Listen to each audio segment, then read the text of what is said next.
Hey guys, welcome back to my channel. I am Danielle, aka Stitcherista, here on YouTube, and today is Tuesday, April 5th, and we are going to do the normal video, but I thought in the beginning, I'm going to show you very quickly the comparison, in my opinion, of the Dubko stitching stand versus the Velke Potoky.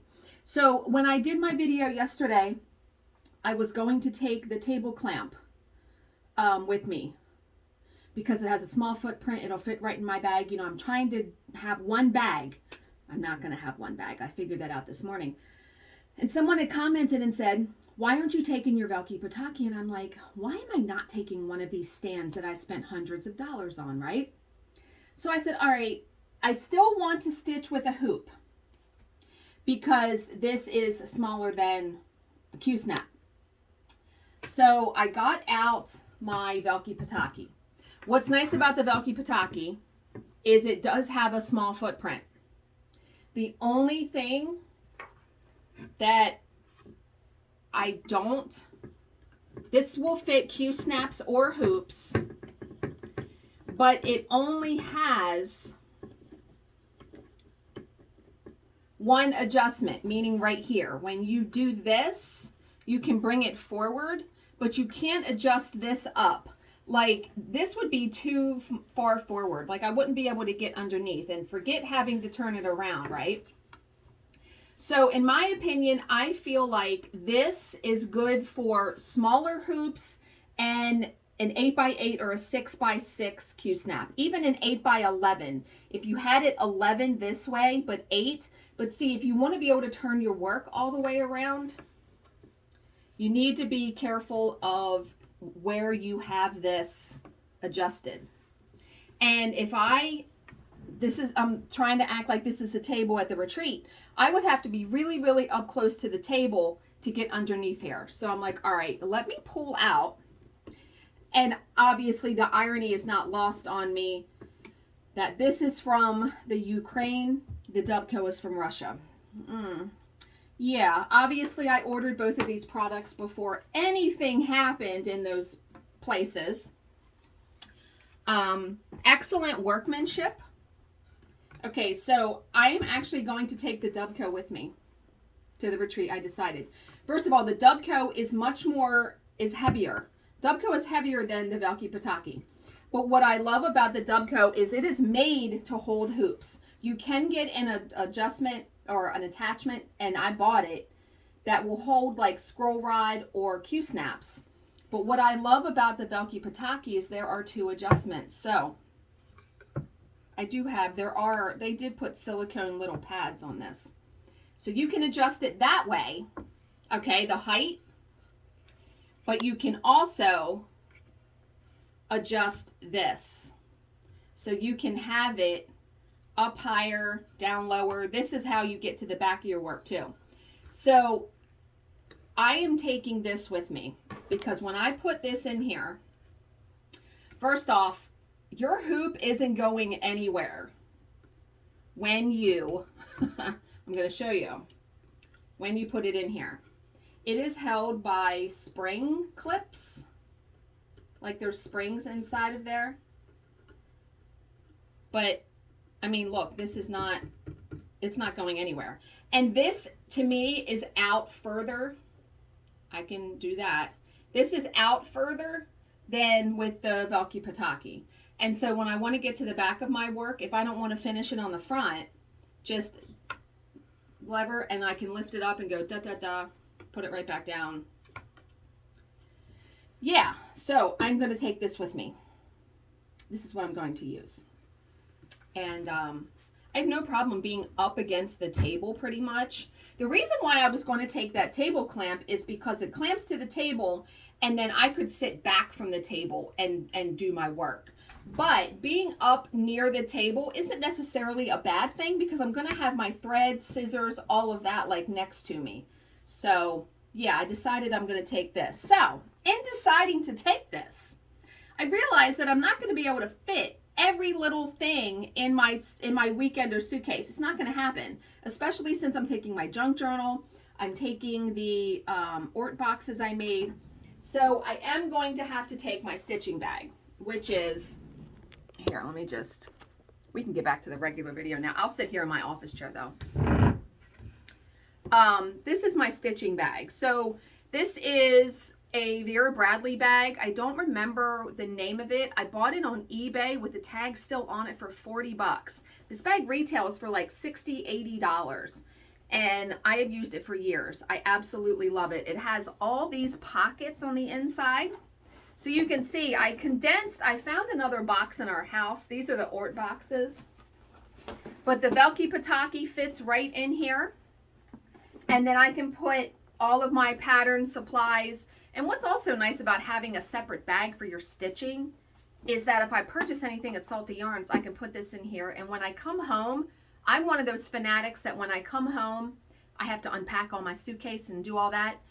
I can leave this in my office for a day or two if I don't get to that. Meaning I'm not having to unpack my suitcase and unpack all of my stitching stuff. So what I'm going to do, because the thing I always run into when I get to the hotel is carrying everything in, going up 2 floors to check in. I'm just going to take my suitcase. I'm going to leave my stitching bag in my car when I check in. I know, I may sound like a nut trying to just plan all this out. But I can take my suitcase to check in, take that up to my room, and they always give you like a placard that you put on your rear view mirror for parking so they know that you're staying at the hotel. So I have to put that out on my car anyway. So when I do that, then I can grab my stitching bag and go right into the stitching room, because I also have a seat cushion that I keep in my car that I will put in this bag too. So having 2 smallish bags, not a bad thing. Okay, let me grab my stitching. I don't think I have a talking point. There was a talking point, my stitching stand. That's the talking point for today. Yeah, I don't think I have any talking points. I did do some stitching last night though. Yesterday's job went fine. We have our job, it is like 10:50 a.m. here.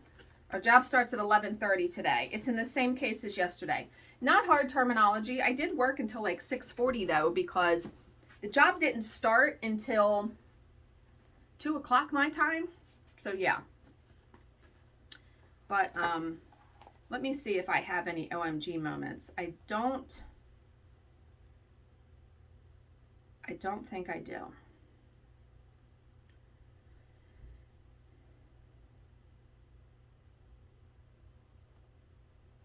Let me see real quick.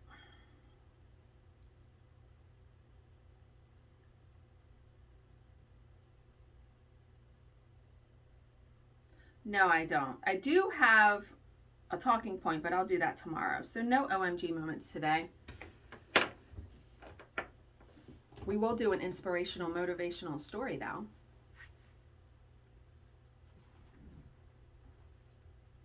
Okay, so remember, I am working on the Gathering Honey by Luminous Fiber Arts, and I'm using DMC Color Variations. So I did get done the leaf and this last night. It's going to turn out so cute, I think. Let me try to hold some behind it so you can really see. There, that's better. Yeah, I think it's going to turn out really, really cute. It looks better. It's more vibrant in person than you guys are seeing, than it's showing up on the camera. And I did get some, I got 2 patterns in the mail yesterday from 123 Stitch. Home Tweet Home from Primrose Cottage Stitches. This is the one that I want to stitch and journal about building the platform for the birds and putting up a birdhouse. So really small, cute. Yeah, love that. And then I also got the hummingbird sampler from Heart and Hand. I love these ones where you can use one color. And on the back, they have the bluebird sampler. May have to get that one, although it may be too wide for a junk journal. But yeah, I love being able to use one color. And remember that page in my junk journal that I put the scrapbook paper on? This is what I was thinking about putting on that, because I can use green that would kind of go with that page. And I got a shipping notification today from Hand Dyed Fabrics by Stephanie, which I thought was hilarious because I thought I got all my fabric. No. So I have a fabric order from the beginning of January that is finally shipping, and it's a good bit. So I was like, oh, okay. So you'll get some fabric to see here in a couple days. And I'm trying to think what else. I don't think I have anything else to really share. So, today's story is called A Tragedy or a Blessing. And, you know, sometimes when our plans do not go how we think or how we want them to go, sometimes it is a blessing in disguise. So, years ago in Scotland, the Clark family had a dream. Clark and his wife worked and saved, making plans for their 9 children and themselves to travel to the United States. It had taken years, but they had finally saved enough money and had gotten passports and reservations for the whole family on a new liner to the United States. The entire family was filled with anticipation and excitement about their new life. However, 7 days before their departure, the youngest son was bitten by a dog. The doctor sewed up the boy but hung a yellow sheet on the Clark's front door. Because of the possibility of rabies, they were being quarantined for 14 days. The family's dreams were dashed. They would not be able to make the trip to America as they had planned. The father, filled with disappointment and anger, stomped to the dock to watch the ship leave without the Clark family. The father shed tears of disappointment and cursed both his son and God for their misfortune. 5 days later, the tragic news spread through Scotland. The mighty Titanic had sunk.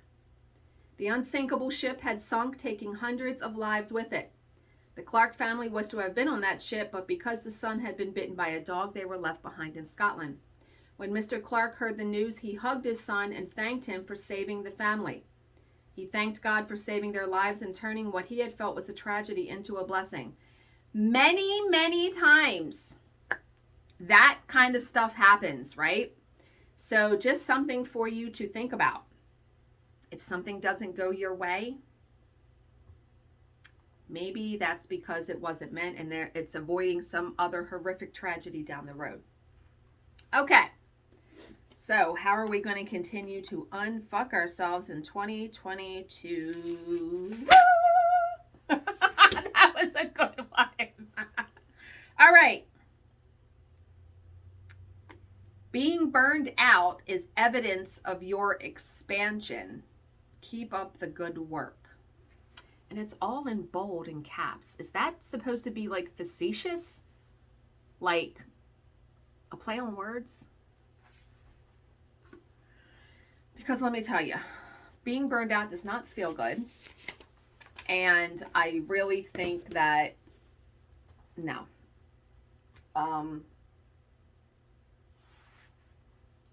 That has to be facetious, meaning like they're joking.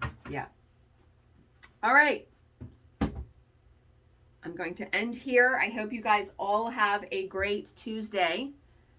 As always, if you have any questions, please leave them in the comments section below, and I will answer them to the best of my ability.